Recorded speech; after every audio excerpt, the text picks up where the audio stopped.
Amy, can you hear My me? neighbor here and he just walked out. Yeah, Megan. Hi. Hi. Yeah.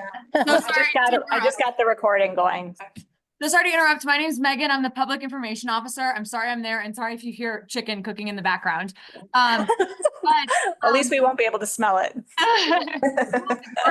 but okay. Anyways, I'm the public information officer at Clear Creek County, so I handle all the media and all the social media and communications and newsletters and things like that. We have a YouTube page that you can find pretty easily if you just Google Clear Creek County YouTube. It should be the thing that pops up. It's also linked on our Facebook page and on our website. But on there's a playlist that's titled Public Meetings. And you can see all the BOCC meetings. You can see the past DLD meetings that have gone on. I believe there's 2 recordings up there from here.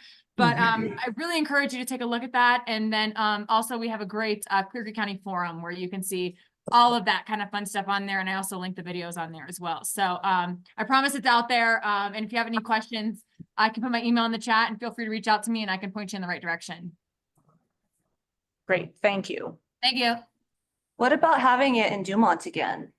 Yeah, we could. People showed up to that meeting. We could do that. The downside with that is that there's not a Zoom option. Right. And so that means that we can't record it or share the meeting after the fact. And so that's the balancing act that. Would we need to be able to do that? What's the difference? I know you have stuff here, but would we? You need Wi-Fi and Wi-Fi doesn't exist at the DLDs at the schoolhouse. So that's the main limiter. And then the firehouse. The firehouse is a possibility. They have Wi-Fi because it shows up on my. Yeah, the firehouse is a good idea. Firehouse is a good idea, yeah. They have a big space too. Yeah, they do have a space. So we will put that on the list as a potential spot for a future meeting. Okay. Yeah, I think that's a great suggestion. So I would like to keep moving through because we really do have some good information to share about the topics that we have in mind for tonight. And so if we can move, are we good enough to move on? Yeah. Okay, great. So the next, the steering committee, you know, this is a fairly small group and you guys have been in meetings together, most of you several times, but since we will be discussing topics that could be contentious, just a reminder that we will be working together. Please be respectful. And if we get into contentious topics, we'll be trying to remember our roles and responsibilities as the steering committee. Thank you. Next slides. So I'm going to hand the pretend gavel to Mark, and Mark will walk us through the next set of slides on where we're going to do a little bit of a deep dive on transportation. All right, thanks, Amy. You know, it's so hard not being in the room with you all. You know, these conversations are really, really valuable. And if you think you have too many questions or you have a question you think is a dumb question, that means there are other people out there that have the same question as you. So the fact that you're asking these questions is really important. And then I do want to say, but before getting into transportation, you know, the fact that you know, the county really has reaching out to the community to ground this plan. So the questions we're asking and the topics we have really did come from what we've heard from the community. And yes, sometimes we'd like more participation. We always want more participation, but I think it's really, really important to realize that, you know, we're talking about these topics because these are the things that we've heard from the steering committee and the community through surveys and that public meeting. So I just want you all to keep that in mind. And I think next month's, it's good advertisement for next month's meeting, right? And talking about wanting, you know, the DLD and others to be heard. It's unincorporated and people aren't listening to us. Well, guess what? We're talking about governance next month. And I think it's a great introduction to that topic. So that's my spiel. I'm going to go over to transportation now, which is kind of my professional area of expertise. So those of you who have been to these meetings in the past have seen this slide. It is the economic analysis for our project area compared to the county and the state, but I'm going to zoom in on transportation specific items. So what we're looking at here are some data that we have compiled looking at our project area on the left, county in the center, and Colorado or statewide on the right. And some of those interesting things that we've talked about in the past are walking to work. You see here that 10.5% regarding transportation to work of folks in our project area walk to work, which is considerably higher than the statewide 2.6% and higher than the county as well, which I think is quite interesting. Other things to think about, there are lower carpool numbers and a lot of folks drive alone to work. So, you know, some of that reflects some of the demographics in the area, but so there are a lot of, looks like there's a lot of folks that are walking to work and driving alone to work. So I just want to highlight quickly some of the things that we've heard. We've talked about, we've had a couple of online surveys, and obviously we've had the public meeting. And so this slide looks at the key items that we heard at the public meeting at the schoolhouse. So needing safe, separate bike and pedestrian facilities, we heard that quite a bit. Relatedly, sidewalks connecting residences to businesses and jobs. Someone has already brought that up here tonight. Unsurprisingly, right? Fixing potholes. We hear that a lot pretty much everywhere we go, but it certainly has come up here quite a bit, looking at improving roadway maintenance and the processes involved with improving that process. Better speed and right-of-way enforcement, just overall, making the roads safer for folks. And then this quick Google image here, improving safety at I think someone said the 5-way intersection or the County Road 308 Mountain Street intersection near the truck stop, the Sinclair station, is something that's come up quite a bit. And looking at the online survey, and I do want to encourage you and your neighbors and your families to take the survey. We have a pretty small sample size right now. I understand Amy has brought some paper surveys along with her for all of you. So please get online and take the survey. We've had some limited response, but some things we have heard are folks talking about noise on I-70, which that's a difficult thing to actually deal with, right? But also its effect on connectivity. A couple folks have brought up tonight about how when I-70 came through, it essentially split these communities in half. So that's a real issue that affects folks on a daily basis. Lack of sidewalks to safely connect residents to jobs and destinations. You can see some overlap here to the public meeting. Again, improving roadway maintenance and the safety concerns at the intersection near the truck stop. And at this point, I think I'll turn it over to Erica, who was lucky enough to be with all of you to talk about roadway infrastructure and sidewalks and trails. Yeah, so again, this is one of the maps that we've pulled through other presentations. And if you want to see it in more detail, go ahead and look at it, because on the small screens, you can't see a lot, but what we are showing in here is the way the roads are broken out by categories. Whether it's the interstate for the highway, arterials, collector streets, service, sometimes also called local, and then the 4-wheel drive, which we aren't really going to get into that much, but they can sometimes be private roads.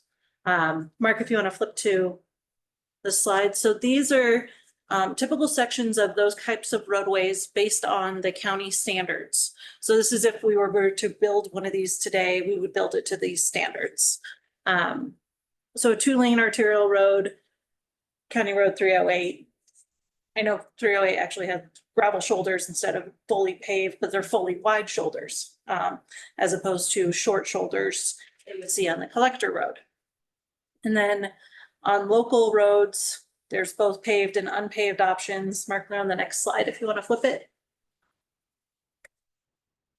And again, this is just sizing. So local roads are about 10-foot lanes, sometimes 11-foot lanes, depending on the usage. And these all go back to design standards for, the quantity of vehicles, the daily vehicle traffic on the road. It also goes to truck traffic. It also goes to, a bunch of different decisions going to how to categorize what the roads are.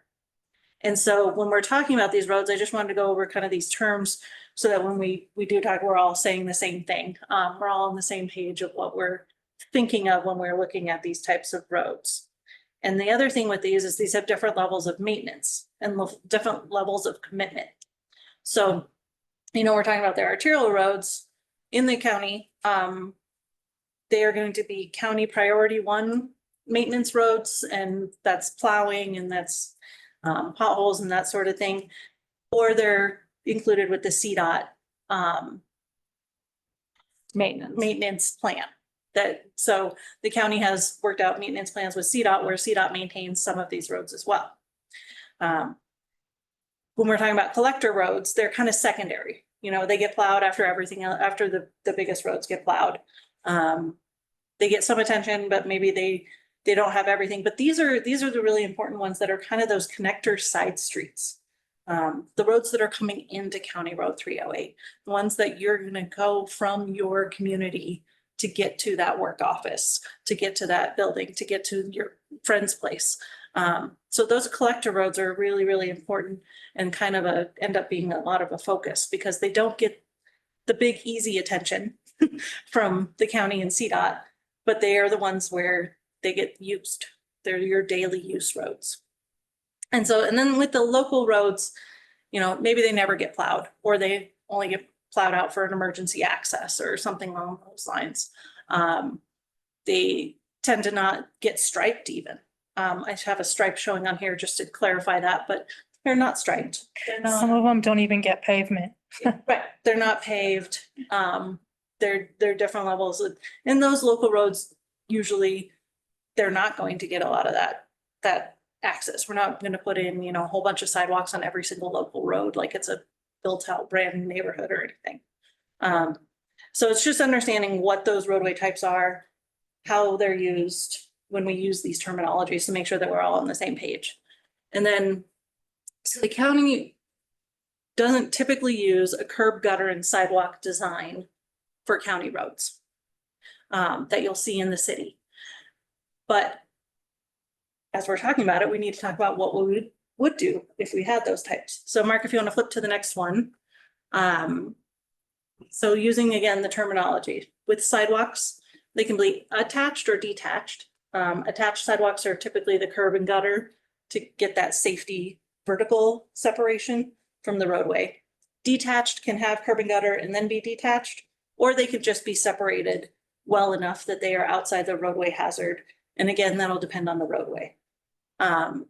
When we're looking at side path, multi-use trail, shared use, there's different terminology that you'll hear on those.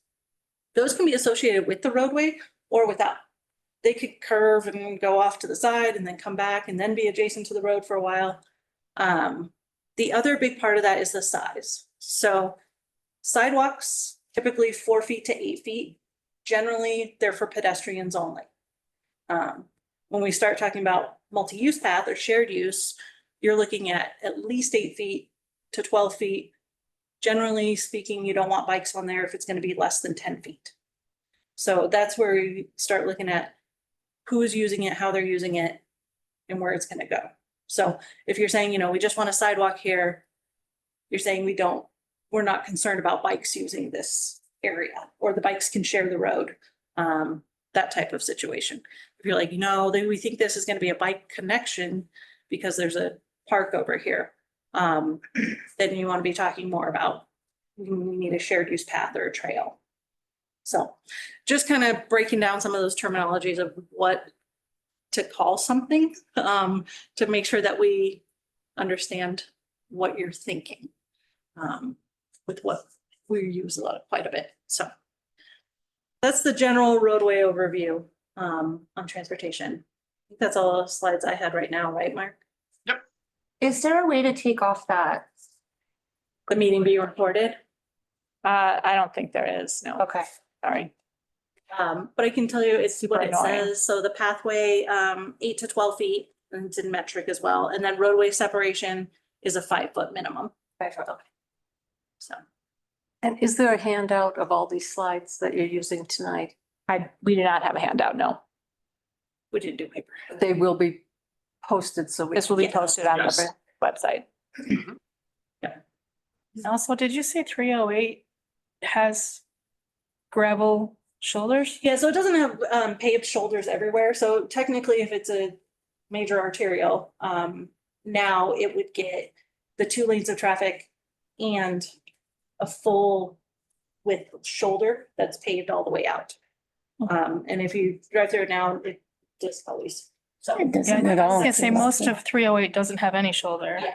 but they have, There might be a- should have gravel that goes at a reasonable. No. But you have a drop off this much from asphalt to the The side. semis go Right. through And you have a footpath where people walk. Yeah, I don't know if so you're that- calling that a shoulder. Right, so that's a maintenance issue where it should be.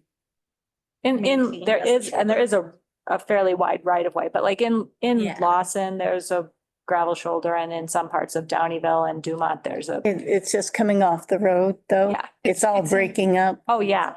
Yeah, It's it's all- all in weird spots. And I So- think it wasn't like planned that way. It feels like it just happened, like it was So- happenstance that, somebody was doing some construction project and this ended up being like a No, shoulder no, it was- thing. I don't know. It just doesn't feel like it was planned. I've been in Lawson since 1964. Yeah. And I was in Lawson Has lots to do with- before 70 was Yeah. built. Right. So when people keep saying 70 is what divided us, Clear Creek divided it. Clear Creek has always been there even before 70. So the south side of Dumont and the north side of Dumont has always been separated by Clear Creek. Oh, by the creek. 70 Yeah. 70 didn't divide it. Silver Lakes wasn't built when 70 was built. Mhm. There was maybe 5 houses that I go play at. So we can't say 70 divided us when we have a creek that actually was there all along and divided us. And when they put in, so when I used to play football on the street in Lawson. It was angled so that when the water would come, it would come and go off and go into a ditch. When they put the third lane in, they took that out. But when they paved Lawson, they paved it flat, so all the water eroded the sides. It was not, there was no gradual off to the side, it was just a drop off. And so that paving caused that erosion and caused all the erosion that's happening on the sides through Lawson.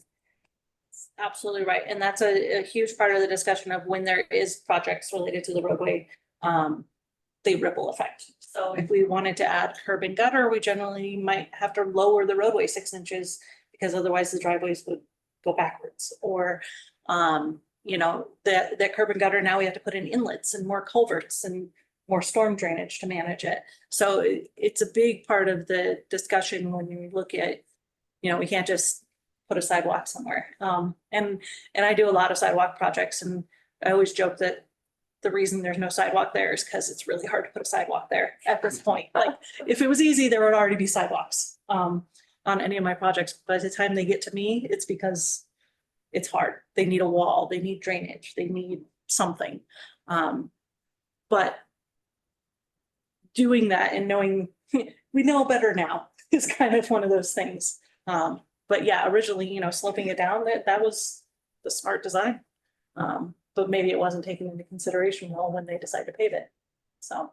Yeah. It's not the right person thinking of why it was that way or something, so. But yeah, but now we know better. County knows better. They've got super elevation specific design standards in their code.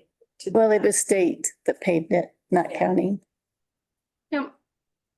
I have a question in relation to the freeway. Is there a significant cost to put the sidewalk closer to the freeway in those areas where it could be? Or are there some kind of regulations that say it should be on the opposite side of the road from the freeway?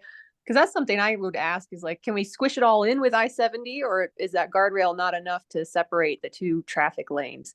Because I don't think I ever see sidewalks really right next to a guardrail, probably for that reason, but it's just something I think of. Jeff, do you wanna take this one, or? I can speak to that one because, All so I'm sure you guys are familiar with the Floyd Hill project going on right now. And that's one of the things that was actually discussed with the Greenway closure is what do we do with pedestrians and, bicycle users? It's not just CDOT, but the FHWA, Federal Highway Administration, they don't want pedestrians near I-70. That's a huge risk with the speeds and the amount of traffic that we see.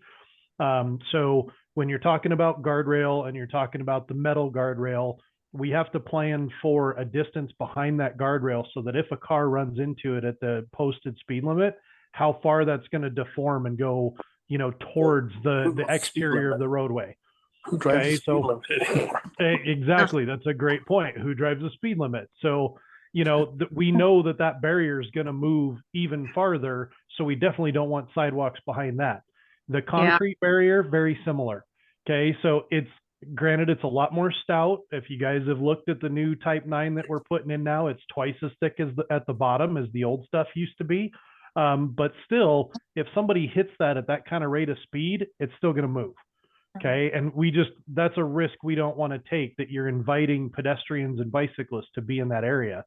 So if you notice, a lot of the improvements that we've made, were especially with a lot of the greenway and things that CDOT has been a part of in the corridor, we're trying to find ways to get that off of the highway and get it over into different areas that people can still enjoy the experience, be in the mountains, and not be right next to the highway. And I think this is another good time to comment too, because I was listening to a lot of this stuff while I'm eating my own dinner here.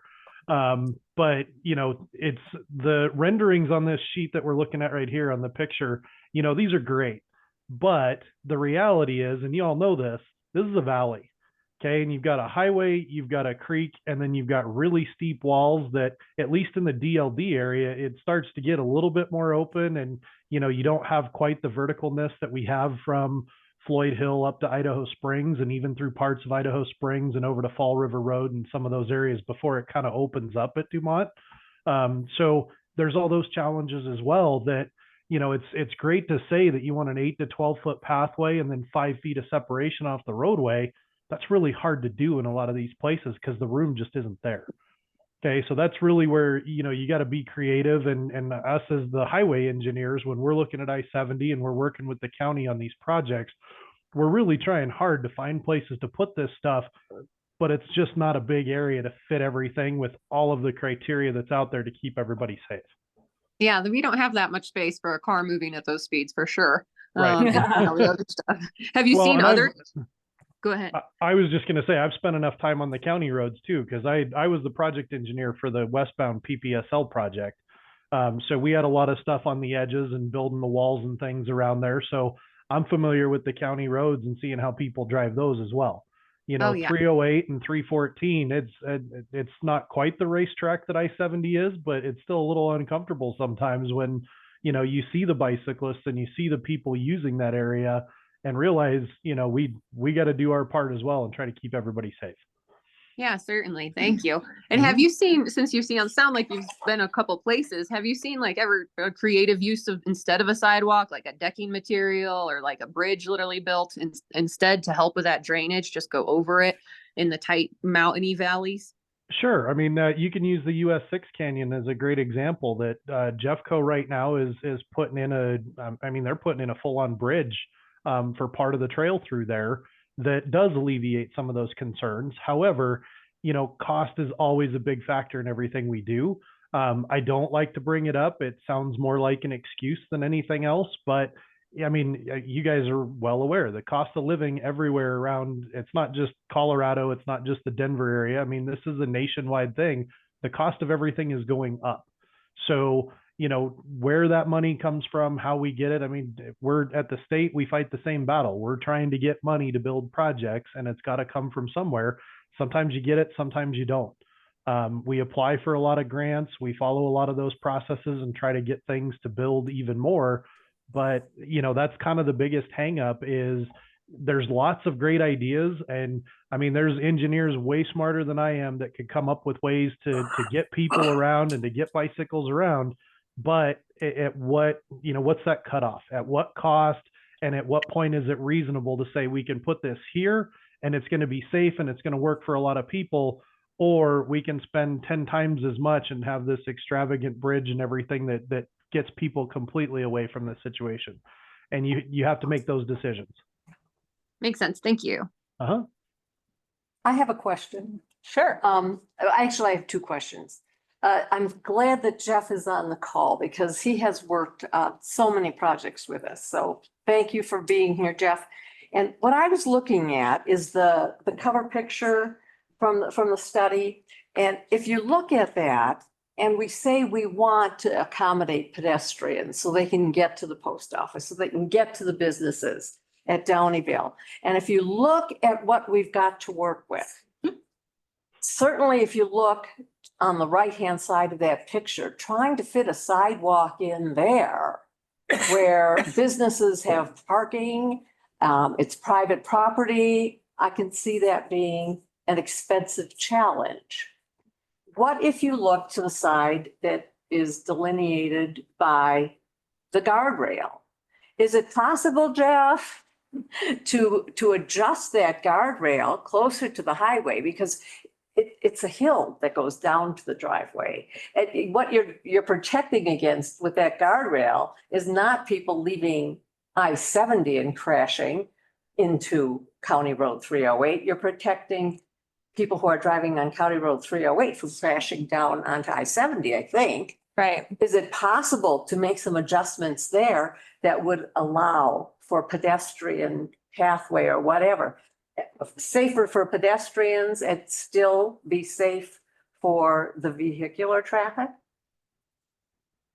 So from an engineering standpoint, I would say absolutely. You know, that you're 100% correct, Joanne, is that that guardrail is there to keep traffic on 308 from crashing down the side of the hill.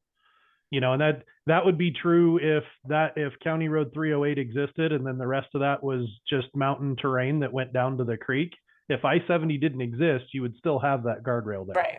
Okay, that's highway, you know, transportation guidelines and safety guidelines and how we design that stuff. So there's absolutely options. It's just what can you build into that hillside to create the width that you need, maintain some of the slope and things that you have there, and make up the grade differences.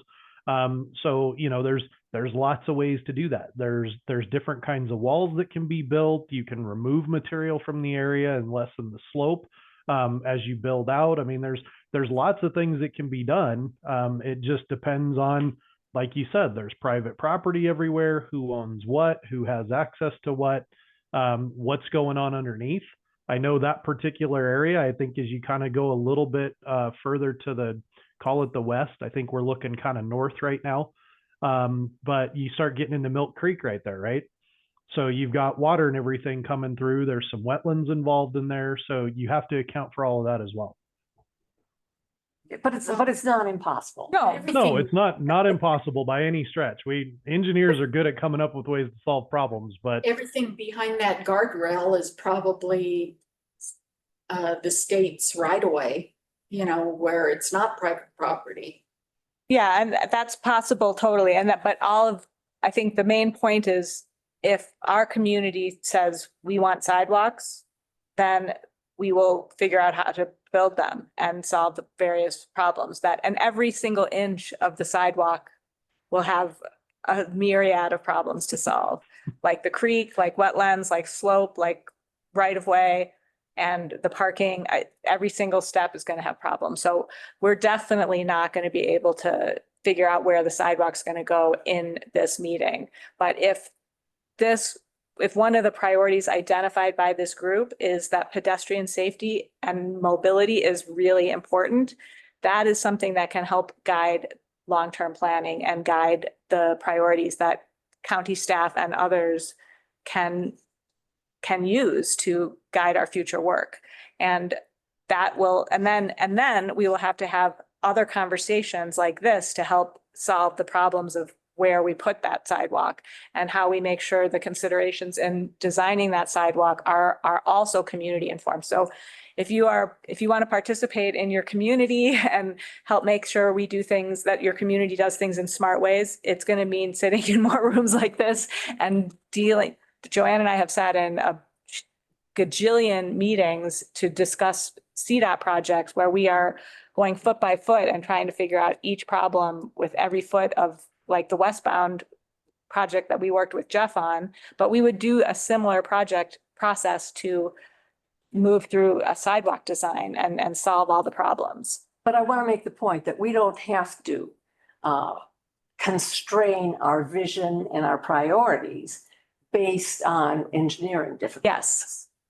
Yes. Yeah, would it be possible, can we like survey everyone and see what hot spots they would like maybe just 4 feet of sidewalk to get around a really dangerous ridge or in through a tricky area and then just leave the rest? Do we have to sidewalk like a certain amount, like a mile, or is that a thing? Can we just do little pieces around town? I think that's absolutely one of the things that we will be talking about in our small group tonight. Stephanie, you almost like She's cheating. cheated on our homework. But that type of thing is exactly what we need, is to be able to identify the priorities. Like, so we could break up the project and decide we're going to start with this section and then we're going to do the, you know, and figure out how to assign priorities that are community informed. So on our county road, Stanley Road coming to Dumont, Yep. they put in so the bicyclists can ride on that. They have bicycle. Like the, As soon as you get to a state road, this 308, there's no way, no place for those right. bicyclists to go on either side of that road until you get to Alvarado Road. Yeah. Then the county put in the bicyclists. And so to me, I think it would be nice if the state would put in something so that those bicyclists still had a spot on the side of the road to go for the whole way. I think that's a great observation. And It's just thing we can. 3 miles. Yep. I think, Yeah. Amy, you're hitting the point here is I think in the interest of time, we've got one more topic to discuss, but everything you're saying right now is going to come out in our small group meetings. We were talking about the specifics about all this stuff can be applied locally. So I think if it's okay, we're going to talk about the next topic, which is basically an extension of what we're talking about right now. True. And then when we break up into our small groups, we can talk about how, you know, what are the priorities as Amy was talking about, you know, locally, now that we understand a little bit better about perhaps, you know, what types of facilities and what we can shoehorn in here and what we can engineer and et cetera. So I think what we'll do is we'll move on to community voice and aesthetics. And as you'll see here in the next few slides, it again is an extension of transportation and safety and community identity. So this topic. Hey, Mark, I'm sorry to interrupt you, but we have one comment in the room. I have to add one thing before Sure. we to this, and I just would want you all to know, and some of you do know this. On May 3rd in 2016, Desiree Culver, she was 33 and she was walking on her break from Starbucks and she was hit by a hit and run driver Oh. on the frontage road. And she suffered severe injuries and she did not regain consciousness till she was in the hospital. And sometime after that, I don't remember what year, a man was killed down Was there. that same year? Yeah. That same year. And he was killed in the night walking Hit and there. run. So Yeah. Well, thank you for mentioning that. I'd heard about some of those, and that is also an important part of the whole reason why safety and pedestrian mobility is on our list. I just did have a question, with the weight station. We've sat in these meetings before and we've asked, it's closed down a lot of times. Is with the new technology, do we need that anymore? So that is a large topic, and I can, so the way stations are managed by state patrol. They are in the process of having some conversations about revamping them with technology, and I have a slight secret plot to get them relocated. Yeah, because that's so much space too. But that's a huge impact on the community, and that's not unrelated to aesthetics or any of the things we're talking about. But I think that's something that we can identify as a priority, and certainly in your small groups, that would be something to bring up. So, Mark. Yes, thank you so much. Those are very, very important. I know we're moving on to aesthetics, which doesn't typically imply safety, but they all do tie together, and safety concerns are certainly of paramount consideration. So when we think about community voice, and the idea of making sure that the community is heard. We've also heard as well that the DLD area may be lacking identity, right? You don't know you're there when you get there. You know, what are some things that could create a place where some folks might think that, you know, it doesn't feel like a real place.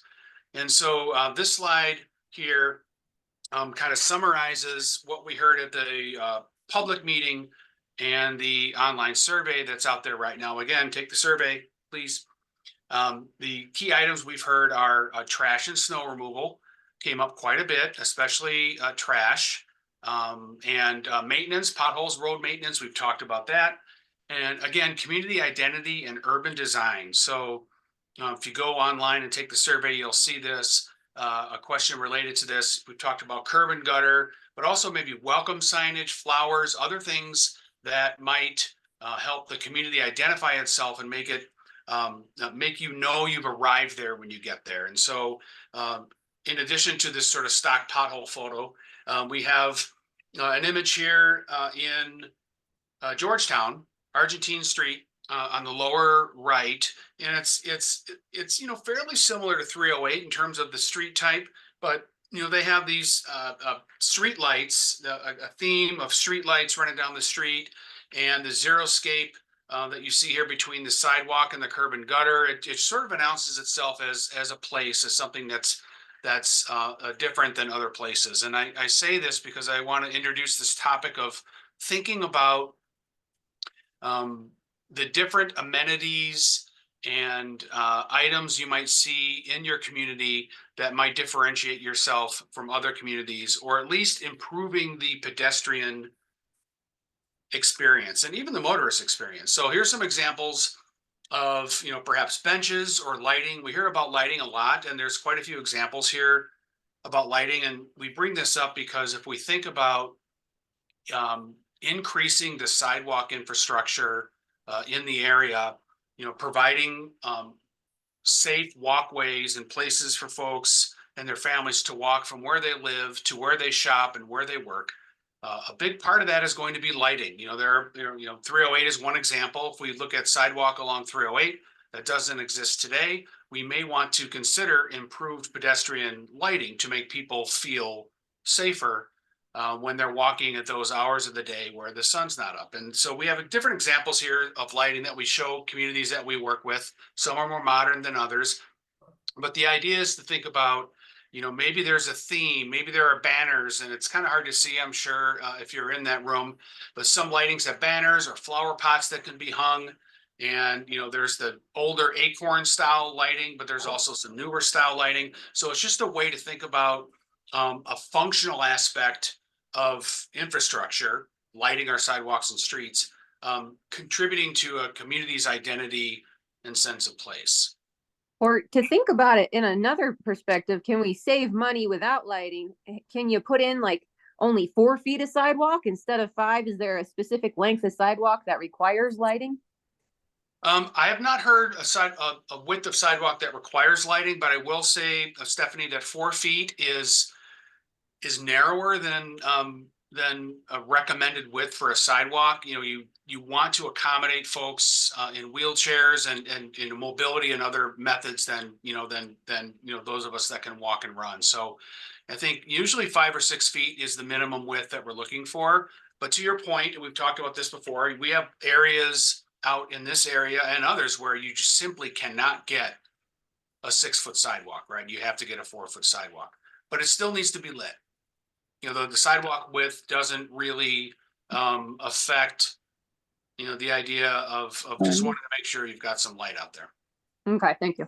Sure. And I think Autumn also asked a question about basically where would the money come from? And I don't think that this is the kind of thing that the county has funding for. This is very expensive, right? So this would be something we would find funding for. And there's federal programs and state programs that are focused on this idea of connecting communities and providing funding just to make it so communities can add sidewalks and lighting to create safety and build infrastructure that adds community community value and a sense of community to their spaces. So there's funding available for these types of projects. But in order to ask for money, you have to have plans and visions and goals set. It's all kind of connected. Thanks, Autumn and Amy. It's a very good point that I didn't bring up, is that lighting is one of the bigger ticket items on road infrastructure improvements. Something that doesn't have to be a big ticket item, but does require maintenance is landscaping. Landscaping is a way to improve the environment, to perhaps even, I'm talking about the aesthetic environment, right? But also even the environmental aspect of it with treating stormwater and rainwater. It gives the community identity. There's some benches shown here. And so, yes, the caveat is someone needs to maintain this. But when you think about improving the environment this way, you know, it can have a positive effect on the way people perceive and treat the environment. So perhaps people may be less likely to throw and leave their trash in an area that looks well maintained, in an area that looks purposeful. So that's one thing to think about. And another one is, we talked about signage as well, and thinking about maybe the most obvious way to identify a community is monument signage, right? Roadside signs that when you enter an area, they tell you you are at that area. You are in the DLD. You are in Dumont. You are in a place that's different than other places. And these are just some examples of some signs that we've all seen on roadsides as we drive around, as a way to, you know, add to the community identity and a sense of place. So before we break into our small group discussions, I know we've thrown a lot at you here about identity and some thoughts about, you know, landscaping, lighting, and improving urban design as a way, you know, alongside potentially improving the pedestrian experience and just improving safety for all road users. You know, all of these can kind of work together in that aspect, and we'll certainly entertain questions about what I've just shown you. But then the next step for us is to break into small groups and have some discussions about this. So are there any questions before we do that? Mark, this is Debbie Dines. Hi. Your name for me was the annoying neighbor, the annoying resident, when you were putting the highway eastbound, the third lane, because I complained about things too much. And one thing was at the bottom of the hill of Lawson where the water went in. But I'm also the one that worked with Lisa Levin so that we put the signs in Lawson. It took me 2 years to get those signs in because state said, nope, county has the right on the side of the road. We were just about ready to put it in. And then you guys said, nope, the state owns that. You have to get a permit through the state for you to be able to put in those road signs that flash when people go by them. And so then Tim Allen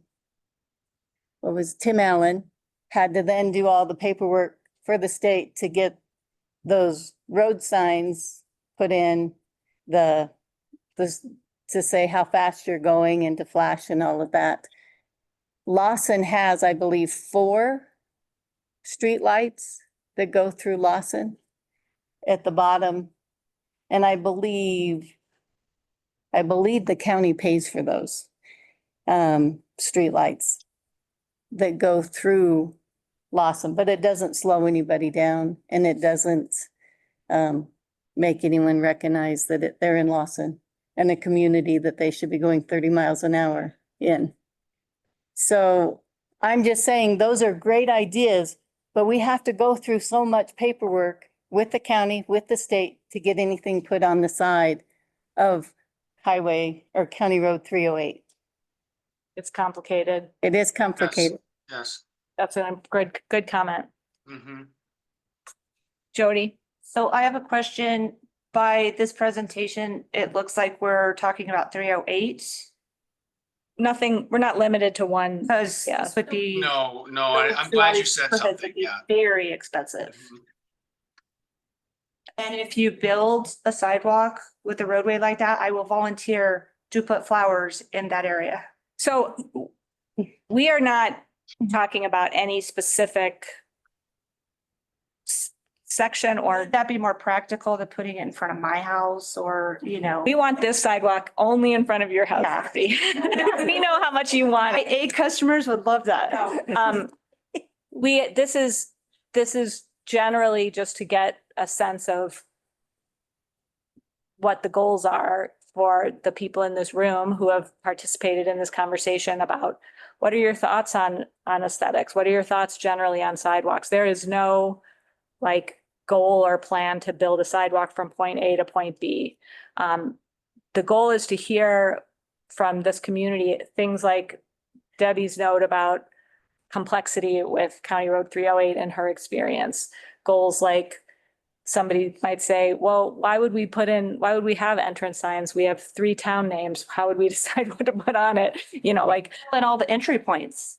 you have, right, so And then you have them at the end. all of those things are the exact types of things to bring up when we get into your small groups, because we're gonna have 3 questions and all of these things are the things to bring up to help us walk out of here and put a draft report together that asks all the right questions. So a question that I have then, because a lot of this, I don't see how we could do this without having some of CDOT's property, you know, where Joanne was talking about building the sidewalk on that side. CDOT, my understanding, even owns to the other side when we were talking about.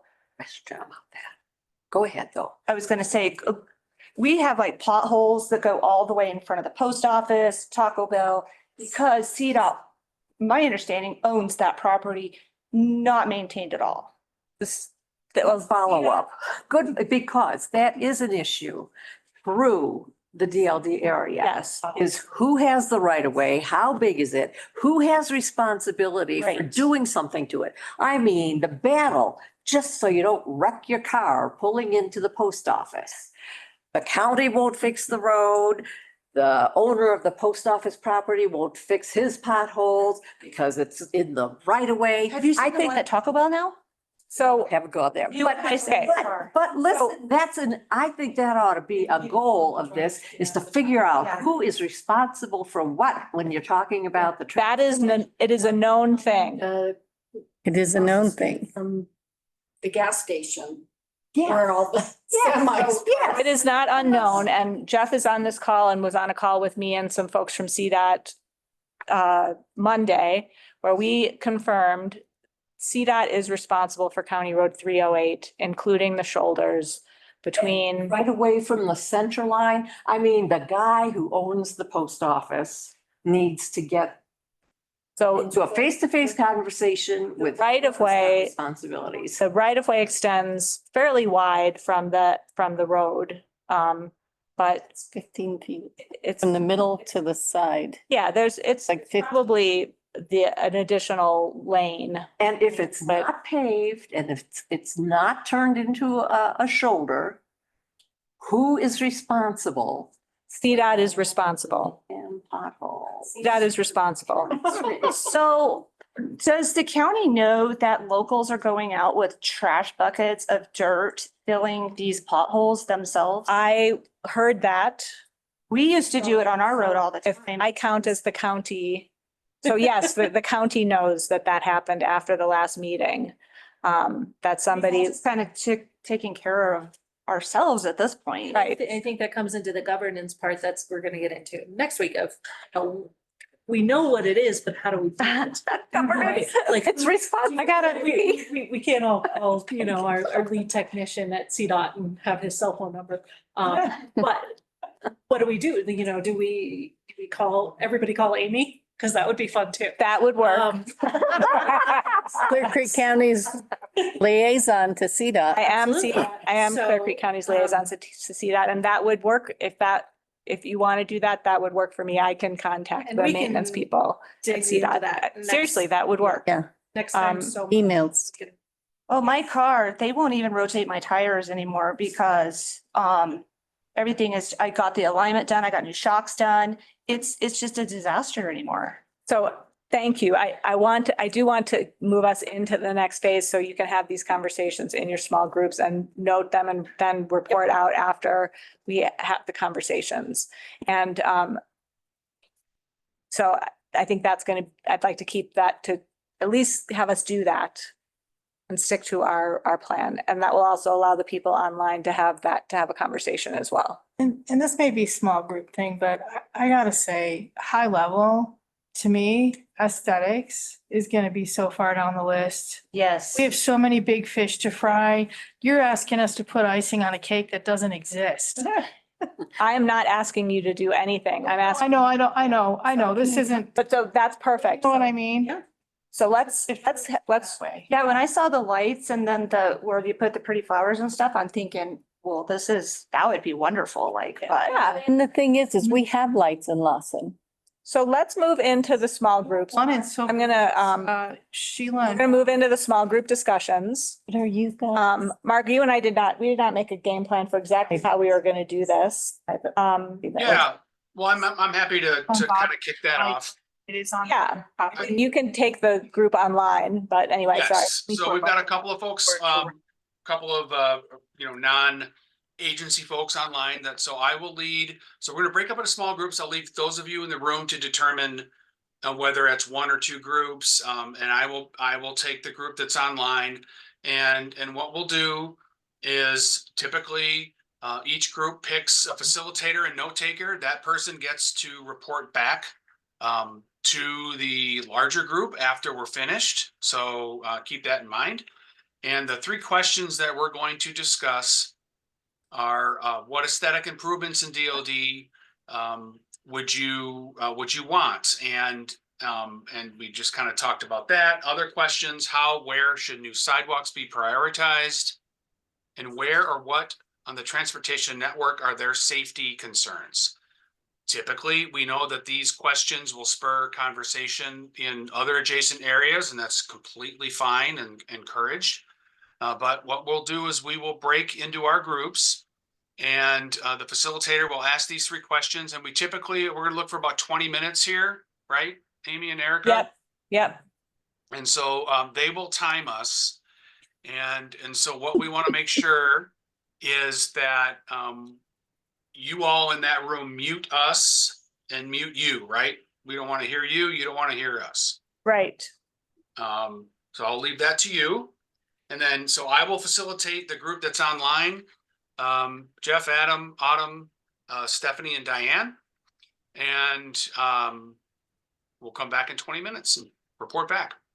Great. That Okay. sounds perfect. Okay, very good. We're muting you. Bye-bye. Bye. Bye. All right, so hopefully they can't hear us. Test. All right, we can hear each other, and that's what matters to us. So, thanks to all of you for participating. And so I will volunteer myself to take notes and report back to the group afterwards. So why don't we continue the conversation around aesthetics, understanding that safety is probably most folks' priority, but nothing wrong with talking about community aesthetics. So in the project area, so what are some of the things that you would like to see? We've talked about, gateway signage, welcome to the area, landscaping, trash and debris. That is, again, something that came up quite a bit. So what are some of the things about your community and the way that it looks, or the way that you think about moving about the community that you would like to see changed or improved or enhanced?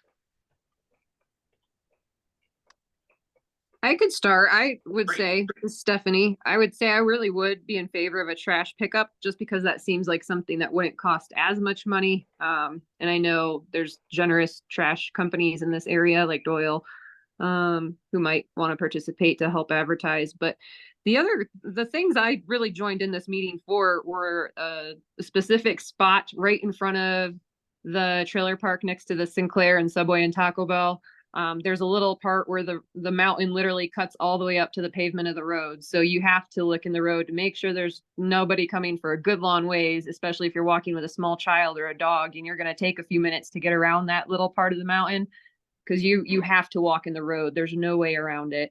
Unless you went across the road and next to the freeway guardrail. So that's the really most dangerous spot I'm concerned about. And I don't really want to invest in a large span of sidewalk anywhere.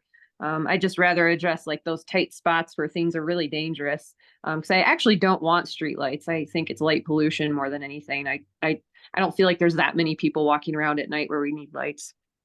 And I would think that the geographical ID later on, I would love something that separates us and identifies us differently from Idaho Springs and Georgetown. It'd be fun to have an identity as our little area. But I don't think it'd have to be anything elaborate. Just like even just one pot of flowers that's very unique and identifiable at R3 exit or something. I think that'd be great. But I don't think it has to be like a giant landscaping project. I think something simple that's just really flashy and noticeable at every exit would be cool. Great. Thank you. Mhm. Anyone else? And I'll start to pick on people. Not afraid to do that. There we go. I know, Autumn, you'd say something. All right. My biggest concern with it all, and it is costly, is the ability to safely navigate that side. I remember when the bike path for the north side of the highway was decided, and yeah, I was there to argue that, the scenic route is great for tourists and stuff, but the reality is the people that live here need to be able to safely traverse through there. I would love to see even a footpath put next to the bridge on that connects Stanley Road to 308, because it's so dangerous. We have so many people here that utilize walkers, and we've got brand new moms and dads who are needing to use their strollers, and there's no room for them to go. And it gets even worse when CPS takes up a lane to be able to monitor the highway. So we need that safety aspect, whether it's pretty or not. Again, that all depends on funding, and that's a concern of mine.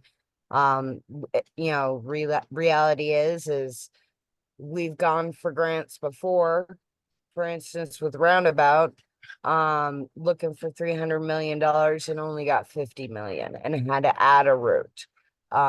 So I'm worried about those pitfalls as well, and would like to be able to help with that in any way I can. Okay. Thanks, Autumn. Anyone else? Diane, do you mind if I call your name? I don't think we've heard from you. And we can open this up to not just aesthetics. We can talk, as Autumn did, about safety, and focusing on transportation as well.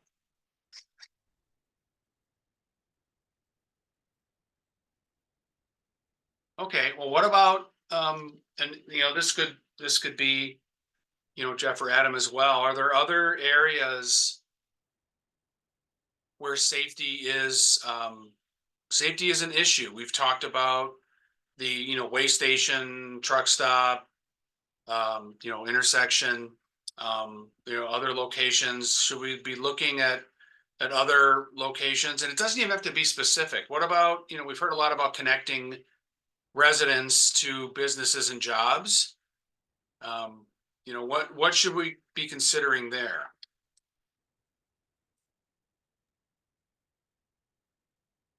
Yeah, Mark, I can go ahead and chat a little bit. I don't have too much to say on this because it's kind of nice hearing from, I think, the experts, the folks that kind of live there. I do agree with the transportation safety piece to and from the north and south side of the highway. But yeah, I think everything that we've touched on is kind of what I'm seeing as far as aesthetic pieces. And I don't know if this is a little too in-depth, but again, I kind of just curious and leave it to the folks that live there about, any type of overlay, if there's a buffer from the highway that future development, maybe we want to see some type of potential for future development to have to be to a certain standard. But yeah, just kind of more interested in hearing what the folks that live there have to say. I do want to follow up though, Adam, on that. So when you talk about future development, are you speaking to looking at developers to provide some of that infrastructure with projects? Yeah, I mean, Sidewalks, for example. yeah, that would be kind of my thought is, there's already entitled rights with the zoning. And so, there could be potential, through this plan to, promote, additional elements onto future development. And that could be something that we adopt in our regulation. Again, that would need to go through, another review, but at least kind of having that understanding of what the community thinks about that. And then there could be, for certain future development, there could be some either additional or certain things required that normally may not be because it's in a certain zone that people are concerned with or have priorities with, if that makes sense. Okay. We've focused on a lot on pedestrians, and we haven't talked much about folks biking locally. I'd be interested to find out if any of the folks here on this call do any of that. The numbers that we've seen, unsurprisingly, show not a lot of people are using bikes to commute to their jobs, but that's not unusual. I would like to hear from others who may not just be walking, but maybe cycling or even driving. I'd like to hear too about any safety concerns, when we're in our cars driving around town. So any thoughts there?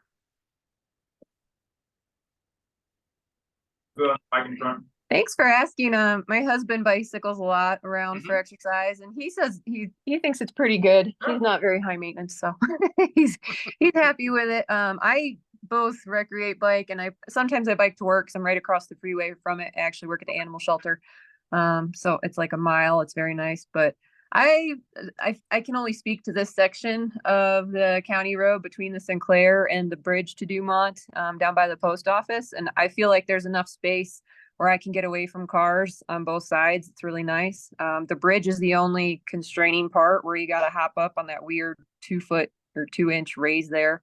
But it doesn't make me feel unsafe. It's just something to think about and navigate.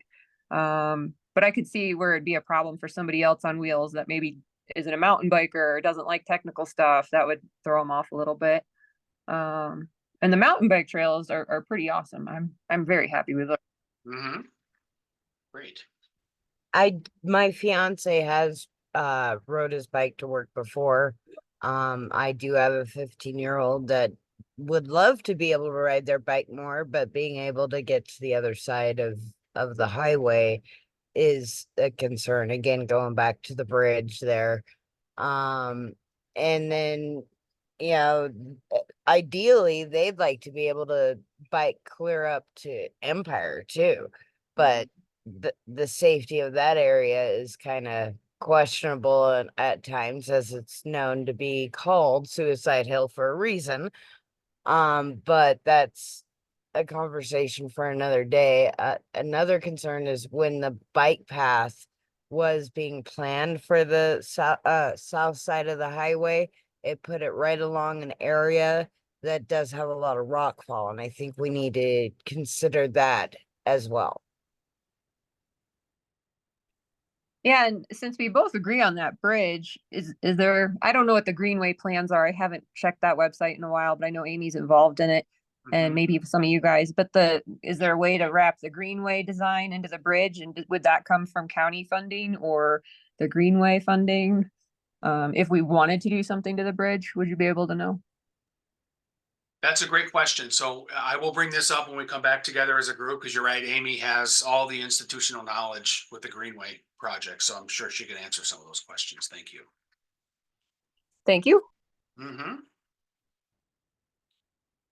So I've got a notification. We have 8 minutes. So we don't want 8 minutes of silence. I know we have a smaller group. So I'm curious, if anyone else has any other input about just moving around about the area. Or even thoughts about the Greenway, right? We do and have focused on local access, which is appropriate. But as we know, this area and others around are, we do have a lot of tourists. We have a lot of regional folks. We've got plans for trails, right, from all along I-70 up and down. Does anyone have thoughts about that? I know, was it Autumn? You brought up the fact that one of the alignments did have the Greenway along potentially, unsafe location where there's rock falls. Any other thoughts about, how you or others might get around regionally? Or open it up to anything. Yeah, Adam can talk. I'll just add, I do think that Greenway element is very important, and it is something that we want to connect the whole county through, but I think this piece could hopefully benefit in us getting some better regulations out there for doing that. We've kind of just been piecing it together. And traffic is just going to get probably a little more challenging as we go through time, and biking on the frontage road may be pretty okay now, and I do bike on that a little bit as well, or at least used to, but at 20 years from now or 15 years from now, that might be a little scarier. So that Greenway piece I think will be more and more important. So yeah. So Adam, when you talk about regulations, you're kind of referring to sort of guidelines for, design guidelines essentially for the Greenway, not just physically what it is or how wide it is, but how to figure out, where it should be aligned relative to Yeah, I think we need context. to, and we have some of those elements kind of already established, like what we'd like to see as Greenway guidelines. But also what we don't have currently is in our regulations when folks are asking for new entitlements, like a new rezoning or a subdivision. We don't have a clear ask for a potential Greenway or access through there, and I think we have an opportunity to, especially if we have that spelled out in a plan like this of this is our ideal, or this is option one, this is option two. Then if we can get something then in the rig, then I think we have the teeth to be able to, require those pieces instead of just ask. And that's kind of where we're at right now. So Yeah, I think that is certainly something that a plan like this can, this plan essentially will be a set of recommendations, right? A set of goals and recommendations, and one of those could be, without knowing where the Greenway will eventually end up, we can certainly look at recommendations for future regulatory changes that may look at either requiring or incentivizing developers to make connections to the Greenway wherever or other active transportation infrastructure is, right? yeah. Mm-hmm. No, I agree. Okay. Well, we've got a few minutes left. I won't force anyone to talk. We can all go into silent mode and check our phones or something if we want, but we do want to come back. Adam, you unmuted, so do you have something else? Yeah, I just got a real important question. What's the score of the game? Has it Oh, I'll tell you right now. Score of the game. You folks out there might not like this. 59-40 Minnesota at halftime. Ooh, that's pretty brutal. Well, Thank you. You got a 1-game cushion though, right? Timberwolves can tie it up and then we'll see. All right. Good question, Adam. Good question. Yeah, thank you. Yeah. All right. So we'll be called back in a couple of minutes. So stay tuned. Thanks. Alrighty, thanks.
Thank you.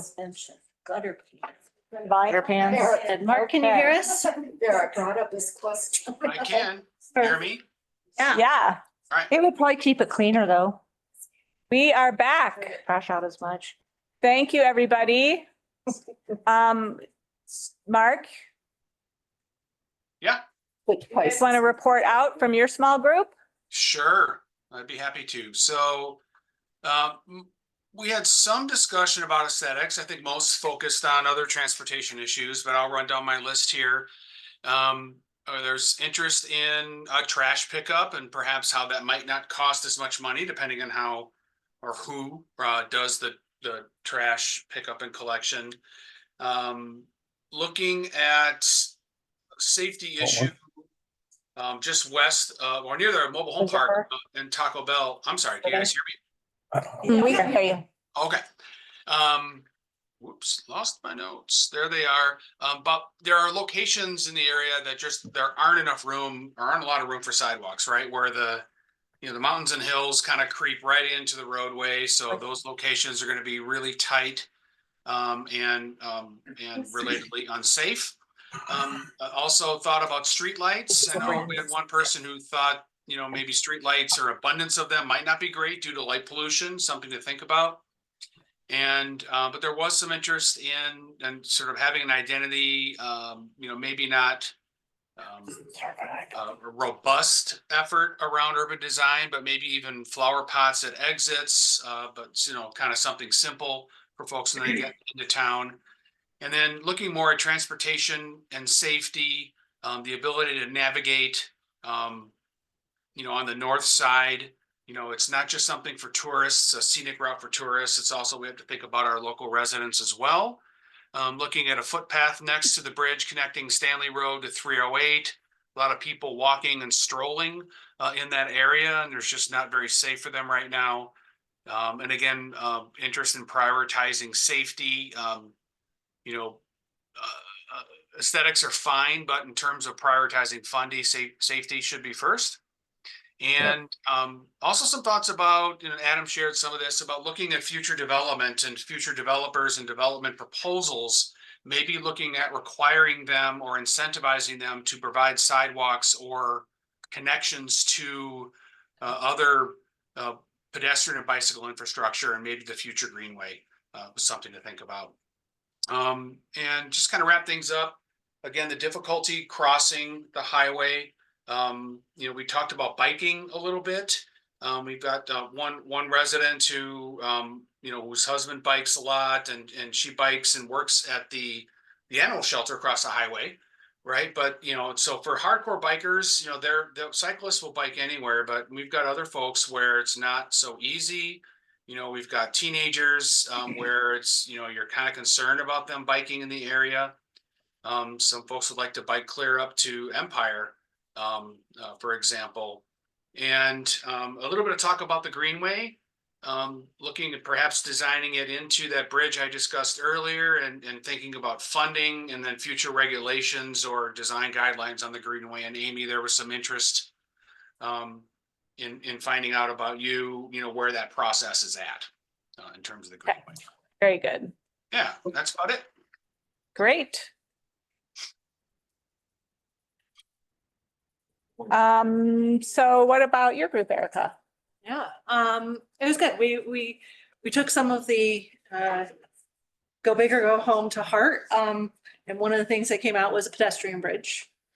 That was kind of the big idea, and using that also as a identifying signage placemaker element. But along with that, we discussed with the signage, interest in signage, whether it's defining where each of the locations are, where Dumont ends, where this begins, where all of that, both on a small scale and a bigger scale. And then with the signage, we also talked a little bit about place making and wayfinding, and property boundaries and that sort of thing. Kind of getting into defining public right of way and national forest land versus private property, since there is, some issues with people not respecting what the limits are of those elements. So that was a lot of that was the signage part of that. Sidewalks, really local sidewalk connections, kind of a full connection along 308 would be nice, and then kind of a closed loop in Lawson maybe, or just not fully connecting that, but just kind of keeping it so you could go to all of the main commercial areas from any of the bigger residential locations. And then we started talking about the pet bridge, but let's see. We talked a little about there's some gravel paths and those are okay. If they were maintained, be okay.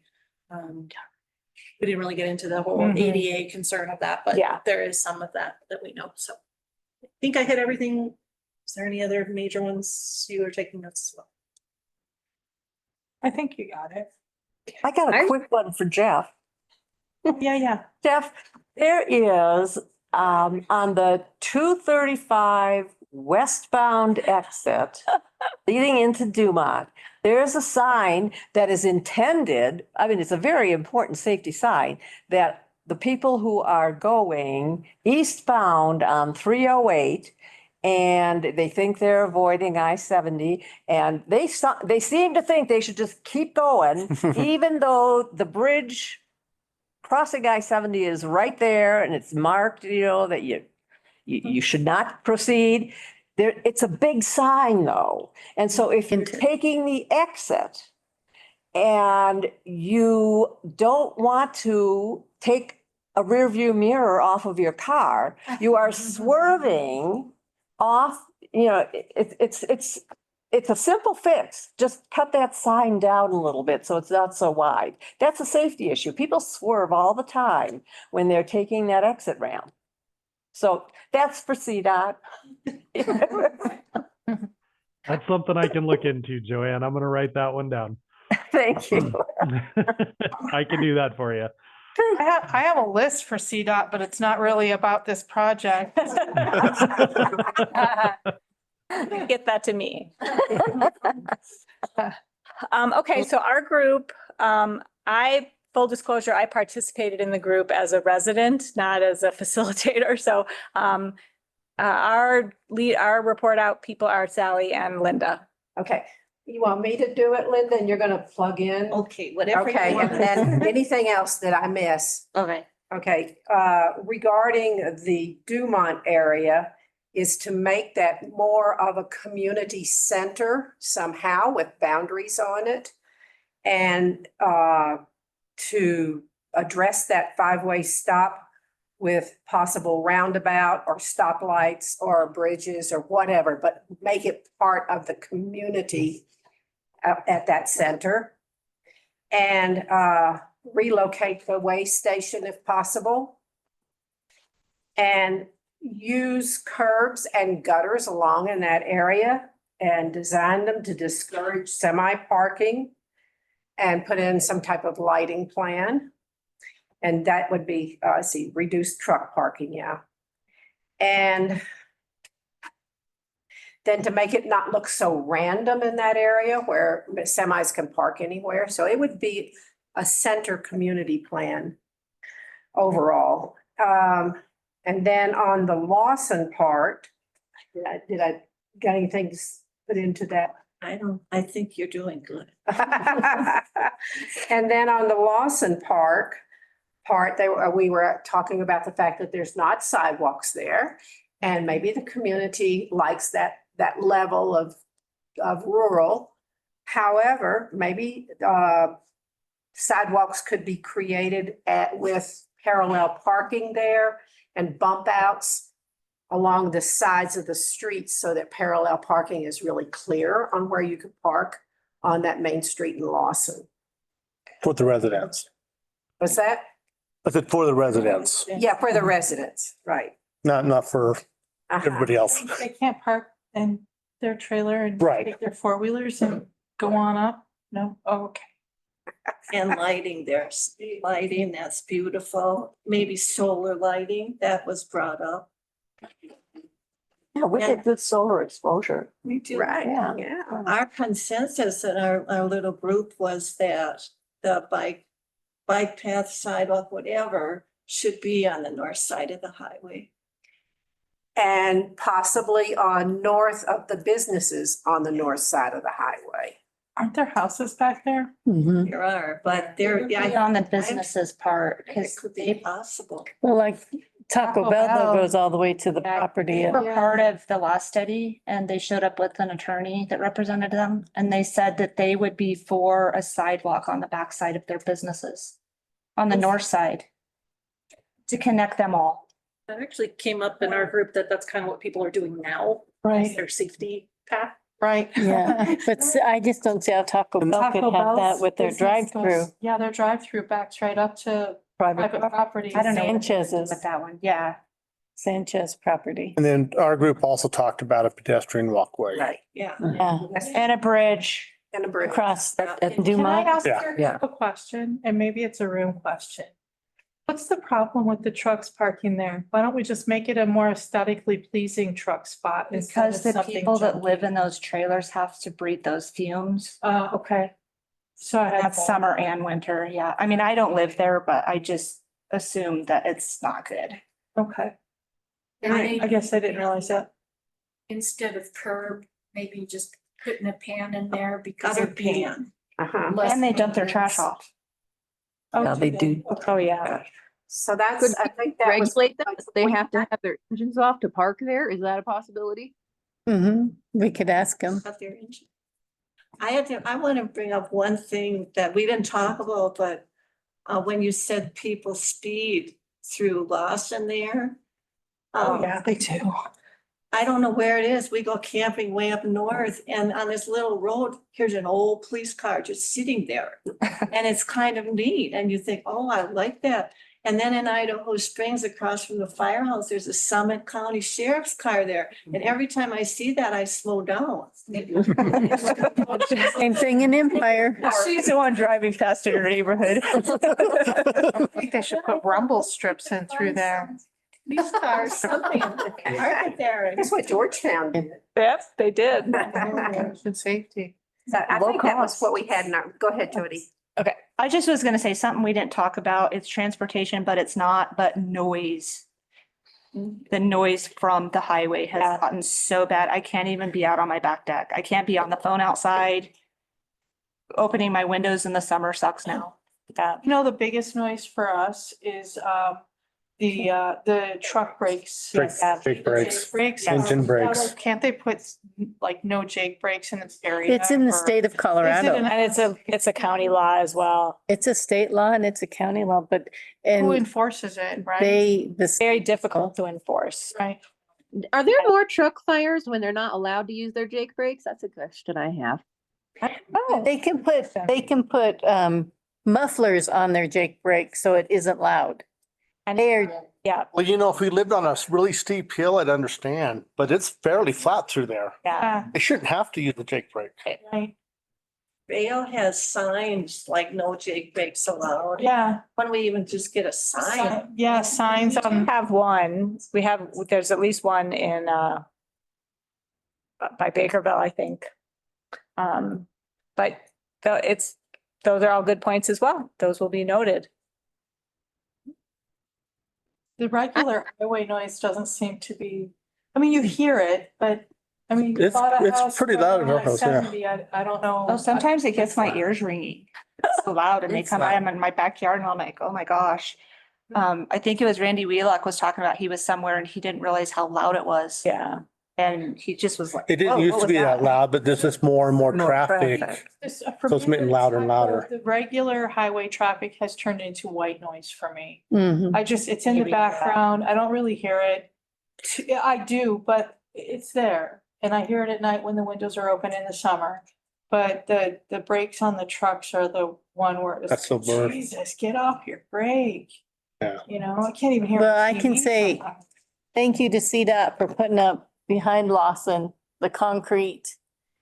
So that the noise doesn't come down into Lawson anymore or as much, the highway noise, We need that. the Jake brakes. Are they still reporting noise measurements for that project?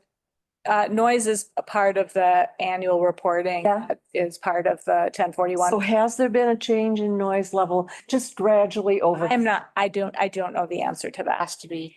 Yeah, you would think, but I will look into that. that noise wall, sort of. Jody. Mentioned this before, and I don't know if this would be transportation, but did they start a study or are going to do a study on the pollution? Especially, you know, Sunday, Fridays. Doing we have air quality monitors in the county and that are collecting data on particulate matter and other gases that are publicly available. And it's not as bad as you would think, but there are some it does spike I occasionally. was gonna say the season's changed and. Yeah. So we are at time and thank you, Sally. That was, I think, a thorough job of our reporting. The recording for this meeting will be posted and then the presentation deck that we went through with the data that's available will be also posted on the project website.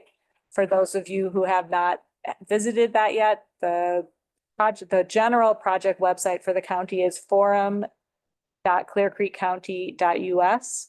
And the DLD planning project, then you have to find your way there. There's a link to that project, and then the various presentation decks and recordings either will be there or are there. And other information like the project schedule and stuff like that is there. And do you want to mention, I filled out an online survey at the very beginning. Right, and This process. This is a new This is an online survey that we. I bet you a lot of people Online. both of them are online. There's an initial community survey that basically has 4 questions. It's just asking for general opinions. And this is a new survey that has, that's about priorities and specifically, it's called Create Priorities for the Future. So both surveys are still available on the project website. Okay. Can I ask a quick question? Sure. So when the traffic on I-70, mostly on, the touristy times, when it gets backed up for the westbound and they start dumping off into like Lawson to try to take the shortcut, which never works, by the way. It's never going to be shorter. Because of the But- stop signs. Right. But it backs it up quite a bit. And like I've called and canceled appointments because I got stuck sitting in that line at the stop sign, trying to get out of my own neighborhood. Can we post signs that it's just like residential traffic only? It's a Or- highway. It's Highway 40. You just do it. There's not much, we can't really close roads. Wait, it's Highway 40? We can, Responsible for it. there may be information that we could provide to people that says like, don't get off, it's gonna be slower, or something like that. But, and that's not uncommon. We have the same problem particularly is highlighted on Little Bear Road, where people try to use that as a bypass and that can put dangerous situations. I've talked with Jeff about this at CDOT and others but there really there are not real options for diverting the traffic or preventing people. Aren't they trying to work with the apps too, that people get on to, Like we have not, CDOT has put a lot of energy into trying to work with those apps and they are very impossible to work with. They're uncooperative and even CDOT is unable to successfely get them to advise travelers not to use roads like Little Bear. And there's very few things that can be done, but when the road is closed or there's a backup, it's going to have consequences and It's a safety issue.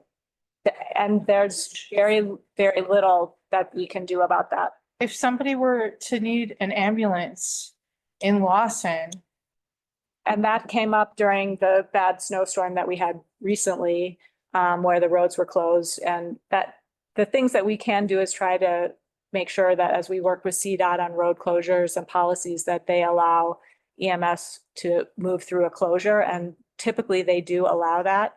On that big snowstorm closure, that wasn't happening at that time, but The lobbyists to go down to the cap. those are, yeah. We're working on that all the time and figuring out ways to solve some of those smaller problems, but the big picture problem of where cars independently decide to go to and are advised to go on some of those apps, there's really, there's not like a systemic solution to that, unfortunately. And believe me, I and many others way smarter than me have put a lot of time and energy into finding ways to deal with that. If we have more ideas, can we send them to you? Yes, you may. Thank you, Debbie. That's so helpful. I really welcome it and can then also help get those ideas to the right person at CDOT and figure out how to try to put these problems into the right bucket. But thank you all for participating in this meeting. Hopefully the next meeting will have even better attendance. Everybody bring 5 friends. And yes, I can bring snacks if you think that would help. The last snack, all the times I've brought snacks, nobody ate them, so I didn't bring them for after the. Are you Brian's mom? That was a. Okay. Yes. And everybody remember that the first Saturday in June is cemetery cleanup, Dumont Cemetery cleanup. So if you go up there to visit family, or if you go up there to walk your dog, or I'll let the folks online So what know. talked about Everybody, people online, thank you so much for attending. Joe Locknick and them go cut trees down. Off right now. And they're getting, Thanks, everyone. doing that. Thank you, Mark. Thanks, everybody. Talked about we Thanks can go all. over there, We'll probably see ya. maybe cut some trees down if we need to. you know what, you